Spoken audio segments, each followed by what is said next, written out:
Sevier County Sports Report presents the season preview with the Pigeon Forge Tigers and Coach Heath Woods. All right, we're here today for the season preview with Coach Heath Woods, the Pigeon Forge Tigers, starting your second year as head coach. Looking back on last season, how do you think last season has motivated your returning players? Well, there's no surprise to what we're doing. We put it in last season and started teaching them new things. Just anytime there's a new coach, there's a new system. So our system's not drastically different, but it is different. And so this year there wasn't as much unfamiliarity to it. Right. So what do you want your identity to be for the team as a whole? We're going to work hard. That's it. And we actually have a decal on the back of our helmet that says overachieve. Our personal opinion is everybody can overachieve. I don't care how good you are, you can overachieve. So we're going to try to give everything we got and a little bit more. What stands out so far about this group of players that you've got put together? They're pretty tight. I really am pleased with how well they treat one another and how well they encourage each other and how well they expect things from each other. That's a big part. You get in a situation where your kids don't expect each other to do well and they start accepting mediocrity, and all of a sudden coach walks around screaming and they walk around losing. So it's hard to get all that going. What are some of the strengths so far that you've seen in the summer workouts for your team? Well, I think right now our strengths are our skill positions. I think we've got a bunch of kids in a skill position. I think I'm like a lot of we are like a lot of people in the situation where we need some linemen. That's just kind of the way it always is. We got good kids, we got good linemen. We just have a few number.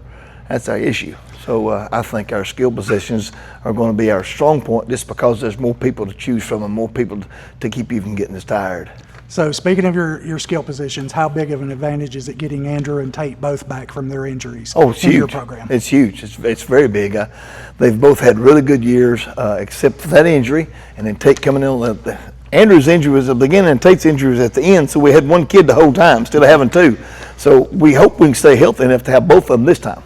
So how important was this offseason for your team as a whole? With your group of freshmen coming in, it's not a huge group, but there are some really good skill players in that position. Well, off seasons are always big, and I tell our kids, you win the season in the weight room and in the off season. That's when you get what you have to get. If you miss that and don't do anything during that time, you're not prepared, because when football hits, it's going like that. And you don't have time to go back and get the things you should have gotten in January, February, and all those months. So what can we expect to see from the Tigers on the offensive side of the ball this year? Well, we're still got a wing tee background. We're still going to do that. I had a wing tee background before I came here and worked with Scott. Scott had a wing tee background. Travis Bitten runs our offense, got a huge wing tee background. So there's a whole bunch of wing tee coaches standing around. There's three coaches in the office that a coach that played here and had a wing tee background. So we'll still have that. And defensively, we're going to run the 4-3 because I've always been a 4-3 guy. Who are some of the players that have stepped up so far that has really impressed you so far through the summer? Well, we're bringing a lot of kids back, but they were sophomores last year. Right. So everybody says, I say, well, we didn't have any seniors last year, and they're like, well, you brought everybody back. I'm like, yeah, but they're just juniors. I didn't bring a bunch of seniors back.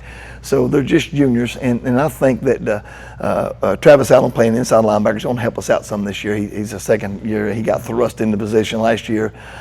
Jacob Dansby plays defensive tackle for us. He does a great job with us. Matt Vila does a really good job. We moved Matt from linebacker to defensive end. Jaquan Lennox is also moved from linebacker to defensive end, get a little more athleticism on the corners, and we filled in a few other places. Of course, Tate's coming back to help us with our wide receiver and secondary chores, and Andrew at quarterback.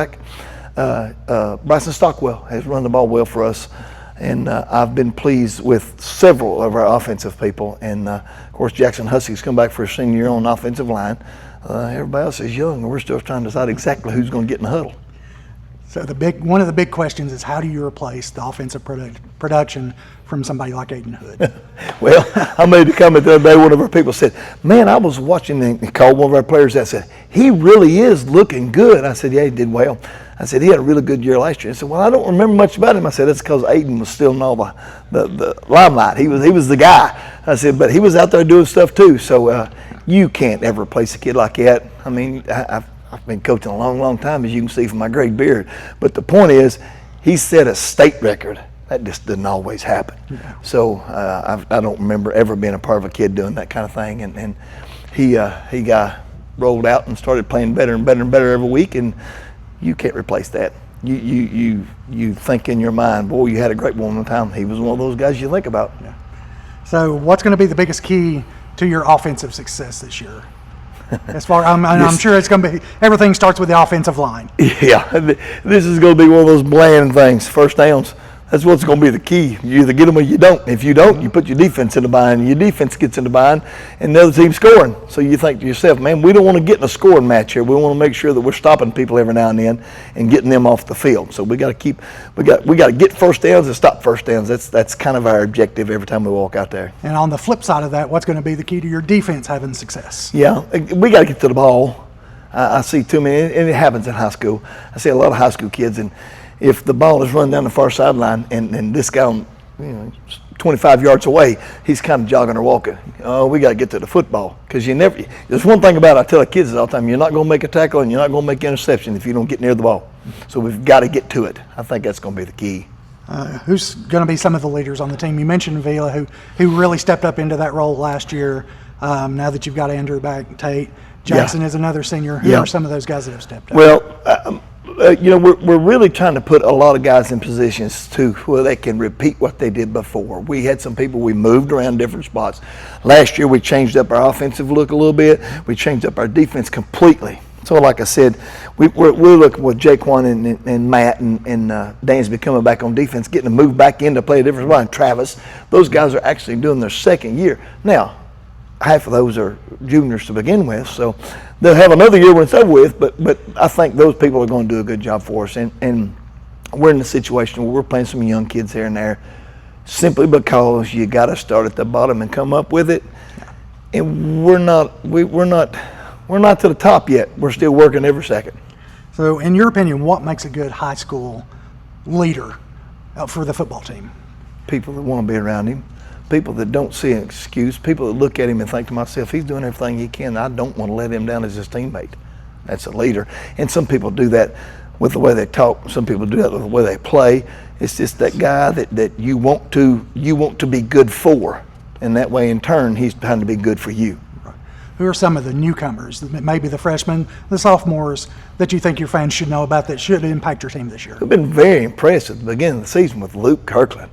Luke has come in and played, and he's done a really good job. John Dela Cruz has done a great job for us as he's come in. And Kyler Myers is playing safety for us. He's just a sophomore. So, I mean, we've got several young kids who have stepped into play. And again, they've been thrust in the limelight.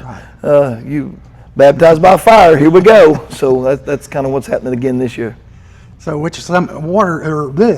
some of the players who have made the biggest jump from last year's team to this year as far as improvement, both physically and mentally in the game? Well, Luke has been one of those guys. I was talking to Luke's dad on Saturday after the first scrimmage, and Luke had made the comment about being sore, and his dad said, well, it's because you carried the ball a whole lot. You're not standing on the sideline anymore. So he's made a huge jump for us and been really good to us.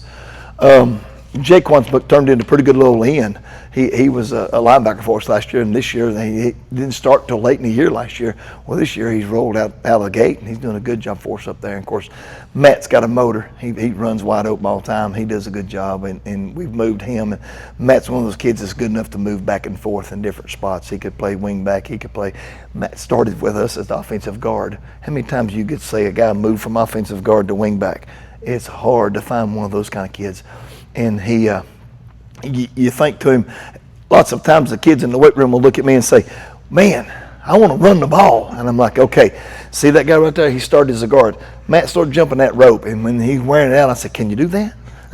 And they're like, okay, coach, we got to work on it. I said, yeah, you're welcome to try, son, but that right there is special when you can do that kind of stuff. Looking kind of into the schedule part, how important are those rivalry community games, the GPs, the Northviews, the Seymours? Oh, they're really big. They're really big. Any type of rivalry game's big. Of course, we want to win every ball game. We want to win every time we line up. That's what we go out here and do all this sweating and working in this heat and do all this. We do that to win ball games. But it's also the kids know each other. The community knows each other. The parents know each other. And it's bragging rights. You want to be the guy, and I tell the story all the time. We're not laying down and rolling over just because the team that direction went to the state championship and the team that direction went to the state championship. We're playing football, and the kids have kind of accepted that. So the region that you're in, the Unicoi, Gatlinburg, Johnson County, how tough of a region is that? I think it's pretty tough. I think it's really tough at the top.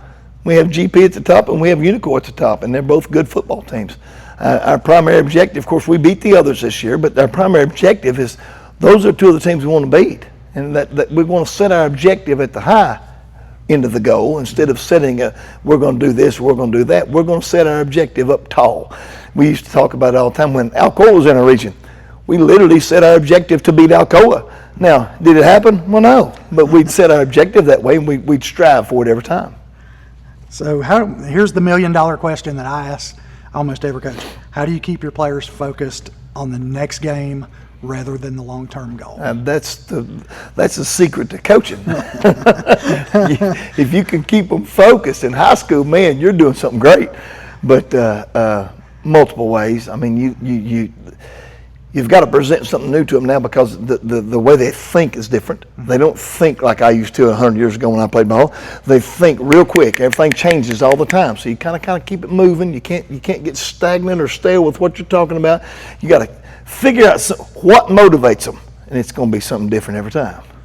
And we've already kind of touched on the community, but how important is this support from Pigeon Forge, the city and the leaders, even the fans, the parents, everybody else? It's the utmost importance. It is terrific, and I love being here. I told a lady today, we were talking, and I was in town, and she said, well, tell me about Pigeon Forge. Said, my grandson or something, I think it was a grandson, maybe a grandnephew, anyway, is about 6th grade from Florida, and he's thinking about moving, and this kept talking, and I said, well, tell him to come see us. I said, that is a great school. She said, well, he's moving to Pigeon Forge. I said, I've had a bunch of jobs, as you can see by the hair on my chin that I'm an old man. This is the best one. So what do you want your fans to see from your team? When they leave the game Friday nights, what do you want them to feel about your team? Our kids played as hard as they could.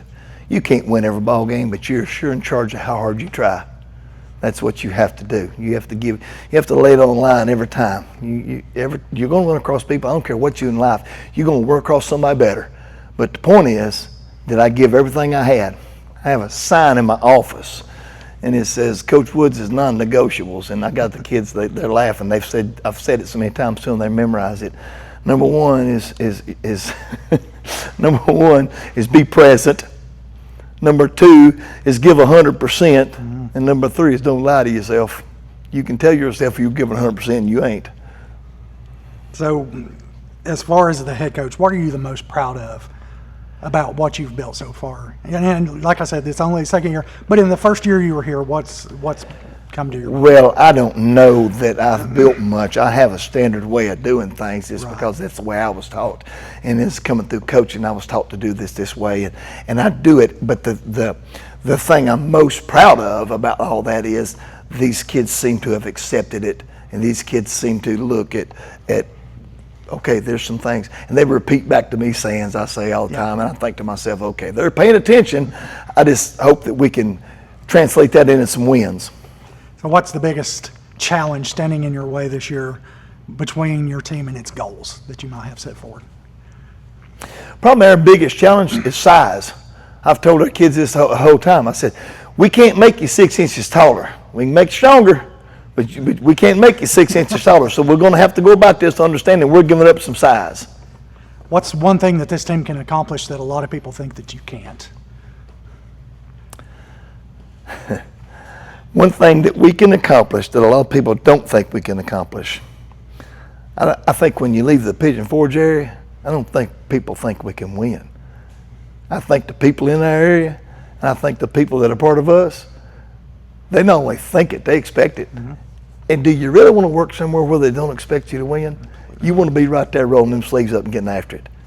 If you can describe your team in 3 words, and I know this will be hard, what are those 3 words? Work, work, work. What's got you most excited about the 2026 season so far? Just getting started. Yeah. It's been a long road coming, and we're going to the Jamboree Friday night, and then we're going to end up having a first game coming up on us, and it's time. Our kids are tired of practicing against each other. They need to play somebody else, and I'm excited to get it going. And this is the question that I try to end on all these interviews. If we're standing here, your last game, whenever it is, what do you want everybody to say about your football team? They did everything they possibly could. Win, lose, or draw. They laid it on line. They did everything they could. There's no regrets. We've done everything we possibly can because, we're talking about teams that we were proud of. And I said, this is embarrassing to say sometimes. I said, so I'm real careful about how I say it. I said, but one of the teams I'm most proud of the top 5 teams the games I've ever been proud of, we actually lost the game. But our kids played lights out. And they were playing a bigger school, and they did a terrific job. And they kept it close, and we lost in the last little bit. But boy, they played their hearts out. And I think that's one of the things. If you can do everything you can, every down, forget the last one, play the next one. That'd be great if we could have people recognize that when our kids go out there. All right, Coach. Thanks for your time. Good luck this season. All right, thank you.